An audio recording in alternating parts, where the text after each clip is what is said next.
এলনুচ অনলাইনে আপনাদের সাথে আছি আমি আসাদুজ্জামান সাজু। প্রিয় দর্শক, আমরা প্রায় সময় দেখে থাকি যে ছোট ছোট ছেলেমেয়েরা তারা বিয়ের জন্য পালিয়ে যায়। আর এইসব ঘটনায় থানায় অপহরণ মামলা হয়। সেই অপহরণ মামলায় ছেলের বাবা, ভগ্নিপতি, মা, মামা এদেরকে আসামি করা হয়। কিন্তু এইসব ঘটনার সঙ্গে তারা কতটুকুই জড়িত, ছেলে পক্ষই হোক আর মেয়ে পক্ষই হোক, কোনো পক্ষের বাবা মাই তার সন্তানের ছোট অল্প বয়সে বিয়ে কখনোই তারা মেনে নিতে চায় না, বা তারা এই বিয়েতে সহযোগিতা করতেই পারে না। কিন্তু তারপরও আমরা প্রায় সময় দেখে থাকি যে ছেলের অপরাধের কারণে বাবাকে পুলিশ ধরে নিয়ে আসে। হ্যাঁ, এমন একটি ঘটনা ঘটছে লালমনিরহাটের হাতীবান্ধা উপজেলায়। প্রিয় দর্শক, আপনাদেরকে যদি ঘটনার বিবরণ বলি, হাতীবান্ধা উপজেলার বড়খাতা ইউনিয়নের পশ্চিম শাহডুবি গ্রামের আলমগীর হোসেনের ছেলে সাকিব, যার বয়স 18-র নিচে।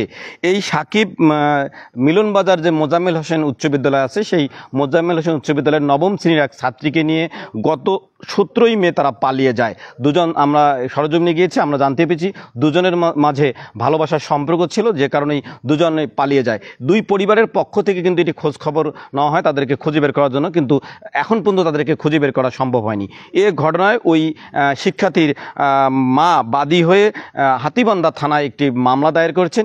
সেই মামলায় পুলিশ ছেলেকে না পেয়ে সেই ছেলের বাবা, অর্থাৎ সাকিবের বাবা আলমগীর হোসেনকে গ্রেপ্তার করেছে। আমাদেরকে হাতীবান্ধা থানা পুলিশ এই গ্রেপ্তারের বিষয়টি নিশ্চিত করেছেন।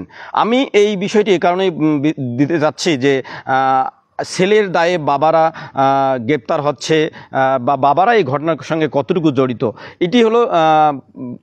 এটি যদি আমরা একটু গভীরে যাই, তাহলে যে সামাজিক যে অবক্ষয়, আমরা যদি আমাদের সন্তানদেরকে ছোটোবেলা থেকেই সেভাবে তৈরি করে থাকি এবং তাদের সঙ্গে বন্ধুর মতো মিশি, যদি আমরা চেষ্টা করব যে আমাদের ছেলে হোক বা মেয়ে হোক, যদি তাদের জন্য এই ধরনের ঘটনা না ঘটে। কারণ তারা এইসব ঘটনার সঙ্গে বা এইসব অপরাধের সঙ্গে জড়িয়ে পড়লে শুধু তারাই বিপদে পড়ে না, বরং পরিবারও বিপদে পড়ে।